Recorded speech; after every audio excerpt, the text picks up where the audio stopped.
Did you ever think 20 years ago that you would be this icon in wrestling? No, you know, What's it like? Well, you're asking me. I just came from your massive mansion in the hills overlooking Las Vegas. Don't try to Decked put out that all into this view stuff of you right now. and we rode here in your Mercedes Phantom, and you're asking me what's it like to make it. You know, No, but I mean, here's like, from your something I think perspective. from you and I.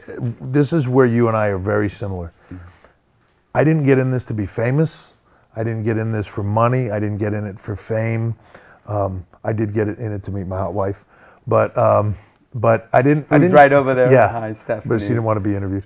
I didn't get in it for any of that. I got in it because I love what I do. I got in it because one day I was sitting home with my dad, and he turned the TV on, and Chief Jay Strongbow was wrestling, and it was the greatest thing I'd ever seen in my life. And from that day on, that's what I wanted to do, and I was able to do it.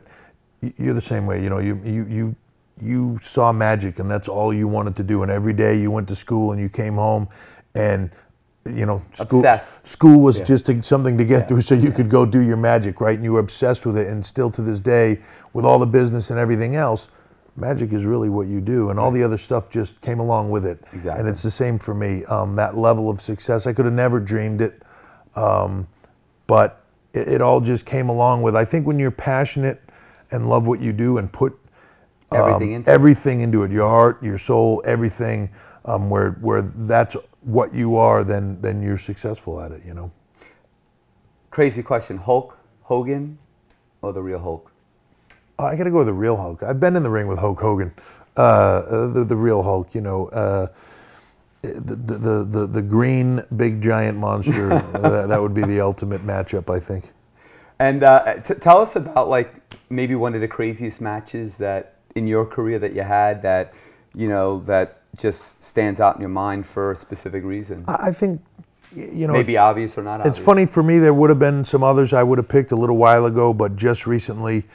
At this year's WrestleMania from Miami, WrestleMania 28 from Miami, I wrestled The Undertaker in a return match in Hell in a Cell, and it was dubbed the end of an era. And if you go back, you know, 10, 15 years ago in our business, there was something called the Attitude Era that was considered by a lot of people one of the greatest eras in our business. And all those guys kind of went away, whether it's injuries or retirement or whatever it was. Everybody kind of went on their way and passed along. And what was left out of that was myself and The Undertaker. We were the two sole survivors of that era. And we called it the end of an era match because it was probably the last time that you'll ever see two guys from that era wrestling each other at that level. And Shawn Michaels was a special referee.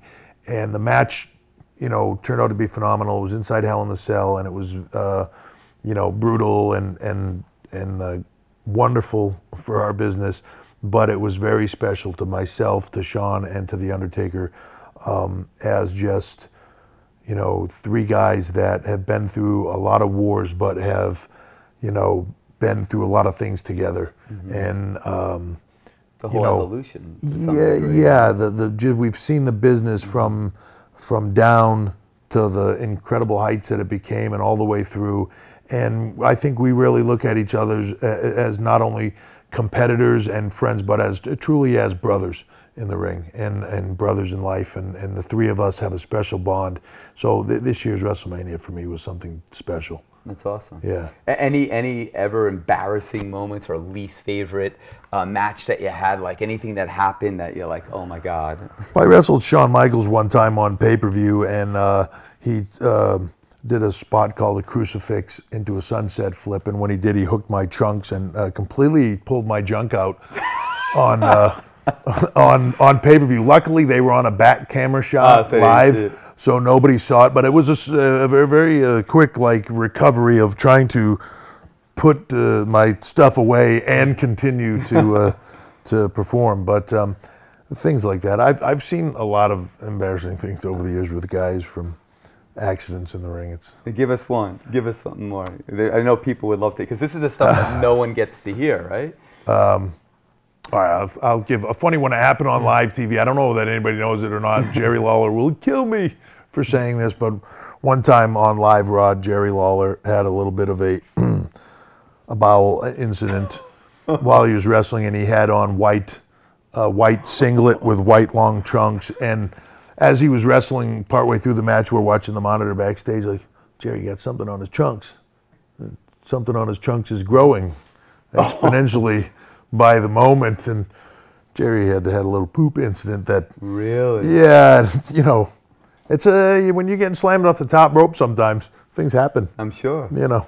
Yeah. And how did that, when he discovered that, or he knew it? Yeah. Luckily, thankfully, the match was over before anything came out.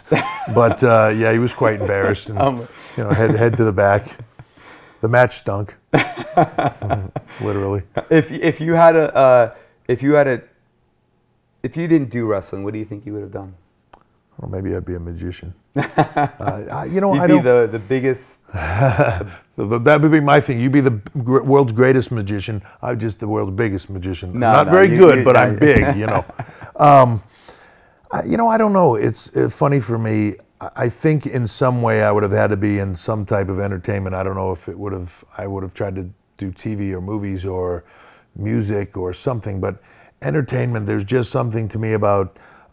Excitement. Yeah, being in front of a crowd and you know, whether it's what you do, what we do, to be able to manipulate that crowd and have them in the palm of your hands and entertain them. And, you know, exactly what we do is watch a smile come on a kid's face, or somebody be entertained by what you do, and they want to pay their money to see you, you know, entertain them and get them to forget about everything they have going on in their life for an hour or something like that. Escapism. You know, to me that's the ultimate thing. I don't know. I got to tell you a quick story that really inspired me, and it was directly related to wrestling. I was struggling at the time. It was in the 90s, and I put together a little 12-minute Halloween act that I was doing at Madison Square Garden at the time. I had to do 600 shows in about 11 or 12 days. Wow. But we were in kind of the area where they would have the car shows. We weren't in the garden, if you will. Yeah. And coincidentally, during that time, WWE had a show there. And I remember kind of peeking my head in, and because I used to watch it on television as a kid growing up, and it just blew my mind. The energy, the excitement, the controlled chaos. Yeah. And it just lit a fire, you know, in my body that I was like, I got to meet Mr. McMahon. If I could just meet Mr. McMahon or Mrs. McMahon, you know, and they see what I'm trying to do, you know, maybe they'll invest in me or they'll produce me or something like that. And it was a few years later that, lo and behold, the restaurant that kind of had like an entertainment complex on Broadway and 43rd. And I didn't meet them, I was doing it through somebody, but I had the room there. It was a little tiny room, and I put a little show called Mind Freak. And it was because indirectly, they gave me that opportunity in that space, and then later meeting them and then seeing my vision and kind of supporting me, that I've acquired what you saw today. And I just want to say to Mr. and Mrs. McMahon, thank you sincerely for giving me that opportunity, because without that opportunity, my life could have turned out very, very differently. And I just sincerely, you know, want to thank Stephanie that's over there. She's always been such a proponent, always so sweet. And you, I remember doing magic for you at the restaurant. Yeah, it's funny. That's how I first met you. I tell stories about it all the time, two different stories. One was you walking in and freaking us all out. We were at a table eating, getting ready to do an event there, and you were going to do your show downstairs, and you came in, and we were all saying hello, and you had just walked in from outside and leaned over the table. So I think somebody might have said, Chris, do a trick for us, and you leaned over the table, and without touching anything, you like twisted this fork all up and bent it all and like blew all our minds, and then just left and went downstairs. We were all freaked out and blown away. Yeah, I got to teach you that, because when you're fighting Brock, if you fight him, you don't have to touch him. Yeah, I just bend screw him. with him mentally. Yeah, I need to learn that. Another time I recall you specifically was messing with Chris Jericho, was sitting in a chair, and you were doing a trick right in front of I wanted to kind of Chris. embarrass him. Yeah. But in an entertaining way. Yeah, and you were doing this that. magic trick right in front of him that he could not for the life of him figure out how you were doing, and we could clearly see. I was doing it for you guys, really. Yeah, you were kind of doing it for us, and we were seeing exactly what you were doing, but he could not figure. He was completely blown away by it, and we were all laughing because we could clearly see that it wasn't magic. You were,